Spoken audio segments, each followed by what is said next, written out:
नमस्कार दोस्तों, GKNaukri.com में आपका एक बार फिर से स्वागत है।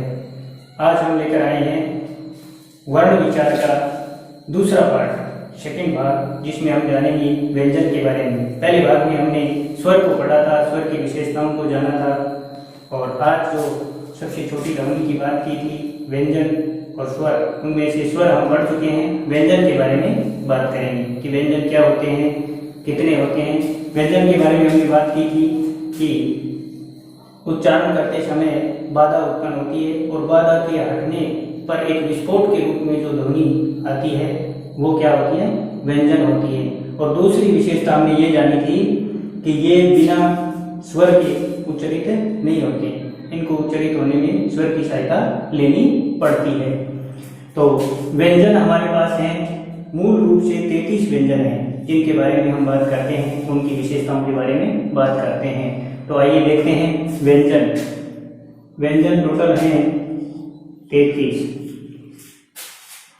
क, ख, ग, घ, ङ, च, छ, ज, झ, ञ, ट, ठ, ड, ढ, ण, त, थ, द, ध, न, प, फ, ब, भ, म, य, र, ल, व, से है। टोटल हुए 33 व्यंजन। अब इनमें से इनकी पहली विशेषता होती है अनुनासिक और निरनुनासिक। अनुनासिक और निरनुनासिक। अनुनासिक वो होते हैं जो नासिका से उच्चारित होते हैं। इनके जो पंचम वर्ण हैं सभी के, ये क्या हैं, अनुनासिक हैं। ये अंगे, ये, अणे, ने और में, ये क्या है, अनुनासिक हैं। और बाकी ये जो बचे सारे, ये क्या है, निरनुनासिक। तो इनकी पहली विशेषता अनुनासिक और निरनुनासिक में आपको ये समझना है कि इनके जो ये पंचम वर्ण हैं ये सारे अनुनासिक हैं, नासिका से बोले जाते हैं, इसलिए इसको अनुनासिक कहा जाता है। और निरनुनासिक बाकी सारे निरनुनासिक में आएंगे। अब देखते हैं कि हमारे पास इनकी दूसरी विशेषता कौन सी है। दूसरी विशेषता इनकी ये है कि अल्प प्राण और महाप्राण। अल्प प्राण कौन से होते हैं, महाप्राण कौन से होते हैं। इनमें पहला अल्प प्राण, दूसरा महाप्राण, तीसरा फिर अल्प प्राण, चौथा महाप्राण और पांचवा फिर अल्प प्राण। इस तरह से अगर हमको एक ट्रिक में हम इसको यूज करें तो 1, 3, 5 क्या आएगा, अल्प प्राण, और 2 और 4 क्या हो जाएगा, महाप्राण। तो इसकी दूसरी विशेषता में अल्प प्राण और महाप्राण को हमने जाना है कि पहला, तीसरा और पांचवा अल्प प्राण होगा और दूसरा और चौथा महाप्राण होगा। ठीक है। इसके बाद ये रहे, ये रहे, ले वे, ये किस में आएंगे, अल्प प्राण में, और तीनों सस्य और है महाप्राण। आप इसकी अलग से काउंटिंग भी कर सकते हो कि अल्प प्राण कितने हुए।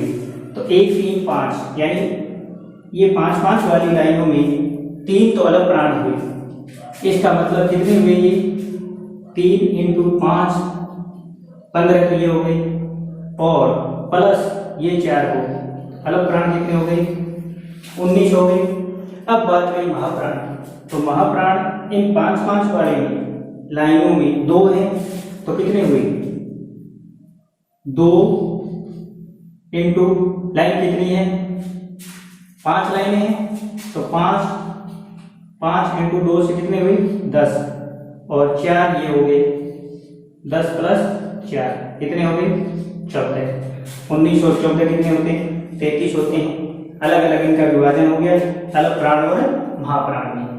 अब इसके अलावा इनके अतिरिक्त हमारे पास जो वर्ण हैं, जो व्यंजन में आते हैं, उनका क्या तरीका है उसको समझने का, वो देखते हैं कि वो मूल वर्ण में क्यों नहीं गिने जाते हैं। तो हमारे पास संयुक्त अक्षर होते हैं इनके।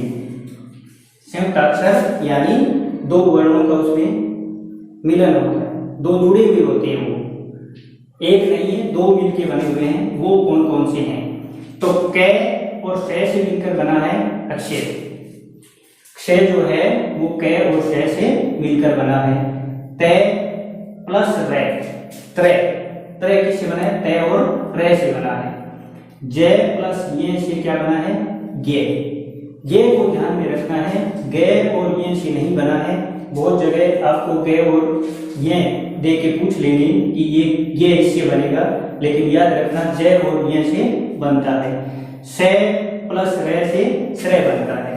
तो हमारे ये संयुक्ताक्षर कितने हैं? 4 हैं। इसके अलावा हमारे हिंदी में अड़े और ढे ये 2 व्यंजन और हैं जिनकी गिनती उत्क्षिप्त या ताड़नजात वर्णों में की जाती है।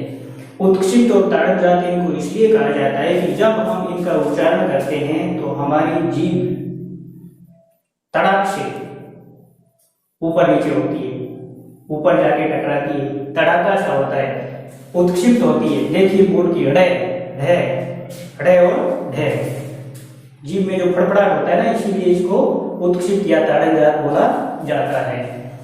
अब बात इनकी है कि ये इनकी विशेषता क्या है। ये एक तो शब्द के शुरू में कभी नहीं आएंगे, यानी शब्द इनसे शुरू नहीं होने वाला है। ये आएंगे बीच में या फिर लास्ट में आएंगे। जैसे यहाँ लिखा हुआ है सड़क, ये जो बीच में आया है ये यही है ताड़नजात वाला। पहाड़ ये लास्ट में आया है, तो ये इसकी एक विशेषता हो गई। ठीक है। अब इसके अलावा जो बचे हैं इनकी विशेषताएं और कौन सी है वो देखते हैं अभी। व्यंजन की अन्य विशेषताओं की जब बात करते हैं तो उसमें देखते हैं कि स्पर्श कौन से हैं, स्पर्श संघर्षी कौन से हैं, घोष कौन से हैं, अघोष कौन से हैं, इसके बारे में जानते हैं। तो ये जो 5 वर्गीय व्यंजन है इनमें पहला और दूसरा, पहला और दूसरा ये सारे किसमें आते हैं? अघोष में आते हैं। पहले और दूसरे दोनों अघोष हैं, बाकी सारे घोष में आएंगे। इसके अलावा अघोष में तीनों सस्य आएंगे। तीनों सस्य किसमें आएंगे? अघोष में आएंगे। बाकी ये जो बच गए ये सारे किसमें आएंगे? घोष में आएंगे। इसके अलावा पहला जो वर्ग है कै वर्ग, कै वर्ग के सारे व्यंजन स्पर्श होते हैं। कै वर्ग के सारे व्यंजन कौन से होते हैं? स्पर्श होते हैं। च वर्ग वाले होते हैं स्पर्श संघर्षी। इसको बोलने में स्पर्श के साथ थोड़ा संघर्ष भी करना पड़ता है जीवा को, इसलिए इनको स्पर्श संघर्षी कहा जाता है। ट वर्ग वाले स्पर्श में आते हैं, ट वर्ग वाले भी स्पर्श होते हैं, प वर्ग वाले भी स्पर्श के अंतर्गत आते हैं। इसके अलावा तीनों सस्य और है ये आते हैं ऊष्म व्यंजन में। किसके अंतर्गत आते हैं? ये ऊष्म व्यंजन के अंतर्गत आते हैं। इसके अलावा हमारे पास बचा ये और वह को अर्धस्वर, अंतस्थ या संघर्षहीन व्यंजन की श्रेणी में रखा जाता है। ये और वह ये अर्धस्वर, अंतस्थ या फिर संघर्षहीन की श्रेणी में आते हैं। और वह आएगा प्रकंपित या लुंठित वर्ग में, क्योंकि वह का उच्चारण करते समय हमारी जीभ लुंठित होती है, कंपित होती है, जैसे बोलते हैं रे, तो आप रे को बोल के देखिए कंपन सा होता है।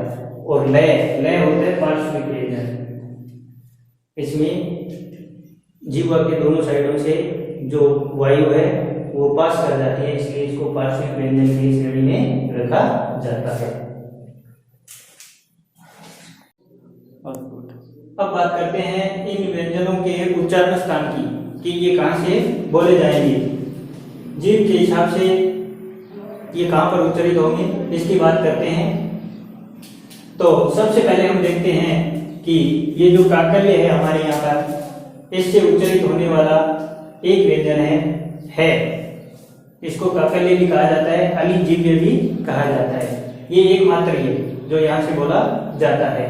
अब इसके बाद में ऊपर आता है कंठे का कोमल तालव्य। कोमल तालव्य से कौन कौन से वर्ण उच्चारित होते हैं? व्यंजन कौन से हैं जो कोमल तालव्य से उच्चारित होंगे? कै, खे, गे, घे और अंगे, ये कोमल तालव्य से उच्चारित होते हैं। फिर ऊपर चलते हैं होठों के पास। ओष्ठे कौन कौन से हैं? तो पे, फे, बे, भे, में और वे, ये ओष्ठे के अंतर्गत आएंगे। इसके बाद में नंबर आता है दंते का, दांत के पास पहुंचेगी जीभ, तो उससे कौन से व्यंजन उच्चारित होंगे, वो है दंते में ते, थे, दे, ढे। मूल रूप से इनको ही दंते के अंतर्गत रखा जाता है।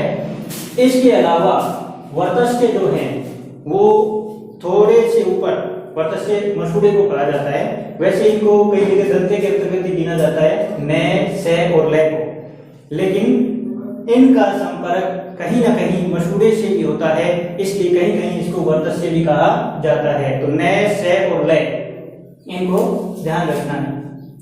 इसके अलावा तालव्य के अंतर्गत, तालव्य से कौन से बोले जाएंगे, चे, छे, जे, झे और ये तालव्य व्यंजन है, और ये और फे को भी तालव्य या तालु के अंतर्गत ही काउंट किया जाता है।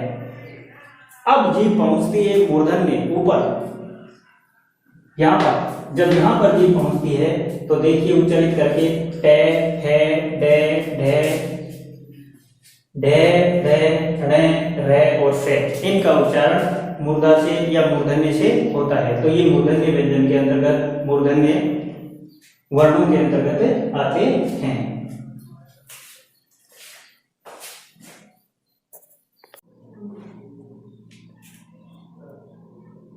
अब बात करते हैं, ये जो बिंदी आती है, बिंदी जो ऊपर लगती है, इस बिंदी के बारे में बात करते हैं। इसके कितने रूप होते हैं, कितने रूपों में आती है। तो ये हमारे सामने हिंदी भाषा में 3 रूपों में सामने आती है। एक इसका नाम होता है अनुस्वार, दूसरा होता है अनुनासिक, और तीसरा रूप होता है इसका अनुनासिकता। इसके बारे में जानते हैं कि ये क्या है, कहाँ कहाँ इसका उपयोग होता है, कैसे इसका प्रयोग करना चाहिए। तो इसको हम बेहद आसानी से समझने की कोशिश करते हैं कि ये कहाँ कहाँ आते हैं। देखिए अनुस्वार, अनुस्वार वह ध्वनि है जो ये, रे, ले, वे, से, है से पहले आने वाली ध्वनि है, पहले आने वाली, यानी ये, रे, ले, वे, से, है से पहले आने वाली नासिक की ध्वनि किसके अंतर्गत आएगी, अनुस्वार कहलाएगी। इनसे पहले जो नासिक की ध्वनि होगी वो अनुस्वार होगी, ठीक है। और एक इसकी अन्य विशेषता होती है कि इसके उच्चारण में थोड़ा सा अतिरिक्त समय होता है, ठीक है। दूसरी बात, अनुनासिक की बात हमने पीछे कर ली कि अनुनासिक कौन से वर्ण होते हैं, ये, अणे, ने और मैं। ये जो पंचम वर्ण हैं ये अनुनासिक में आते हैं। इनकी एक खास बात है कि ये अपने वर्ग के, अपने ही जो वर्ग का इससे आगे जो वर्ण होगा उसी के साथ में आएंगे। इसके अलावा अनुस्वार की ये बात हो गई कि ये इनसे पहले आएगी और उच्चारण में अतिरिक्त समय होगा। इसके अलावा बात रही अपनी अनुनासिकता की। ये अनुनासिकता क्या होती है, देखिए स्वर के ऊपर मात्रा लगने पर, यानी इसका पहले रूप कैसा होता है, ये चंद्र बिंदी कहलाता है, इस तरह से ये लिखी जाती है, ये जो लिखा हुआ है ये इसका सिंबल होता है।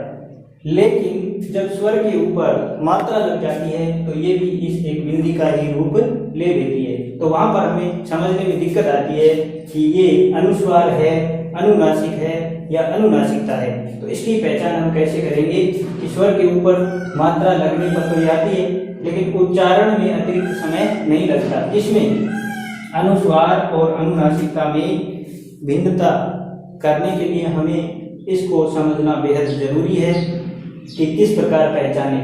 जब स्वर को हम मुंह के साथ साथ नाक से बोलते हैं तो ये ध्वनि चंद्र बिंदी वाली निकलती है। अब देखिए ये जो लिखे हुए ऊपर उदाहरण, इसमें हम समझते हैं कि अनुनासिकता कहाँ है, अनुस्वार कहाँ है और अनुनासिक जो व्यंजन है वो कौन से में है। तो जैसे हम इसका उच्चारण करते हैं हंस, हंस और हंस।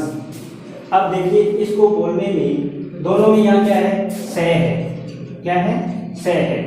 इस हिसाब से तो ये दोनों ही क्या होने चाहिए थे, अनुस्वार होने चाहिए थे, क्योंकि ये यहाँ पर क्या दिया हुआ है, हमने से दिया हुआ है। लेकिन यही तो इसकी हमें पहचान करनी है कि अनुनासिकता कौन सी है और अनुस्वार कौन सा है।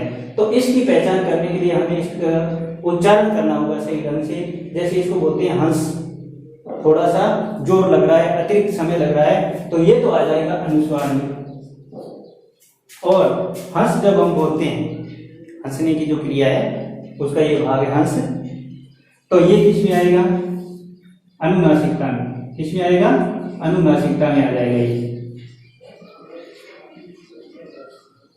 अनुनासिकता होगी क्योंकि इसमें कम समय लगा है। अब बात रही हंस की, इसमें क्या है? आगे वाला ये वर्ण देखिए च, तो ये है अनुनासिक क्योंकि यहाँ पर च आया है, तो इसका ही जो पंचम वर्ण है, कौन सा? च का पंचम वर्ण कौन सा हुआ? ये वाला, तो ये आएगा इसमें, इस बिंदी का ये बनेगा। इस तरह से हमें अलग अलग से इसकी पहचान रखनी है। तो मुख्य पहचान तो ये हो गई कि सबसे पहले अनुस्वार को निकालो कि अनुस्वार कौन सी ध्वनि होगी। अनुस्वार ये जो ये रे ले वे से है, इनसे पहले जो नासिक की ध्वनि होगी वो अनुस्वार होगी। लेकिन अनुस्वार में भी ये हो सकता है कि जैसे यहाँ दोनों से आ गए, ठीक है, तो हम कैसे पहचानें? फिर हम इसका उच्चारण करके देखेंगे कि उच्चारण में जिसमें कम समय लग रहा है वो क्या हो जाएगी? अनुनासिकता हो जाएगी, और जिसमें अतिरिक्त जोर लग रहा है, ठीक है, वहां पर अनुस्वार हो जाएगा। इसके अलावा ये तो अनुनासिक वाला तो हमें पता ही है कि इसी वर्ग का आगे जो वर्ण होगा, आगे वाला जो वर्ण होगा उसी का पंचम वर्ण उसमें अनुनासिक के रूप में काम लिया जाएगा।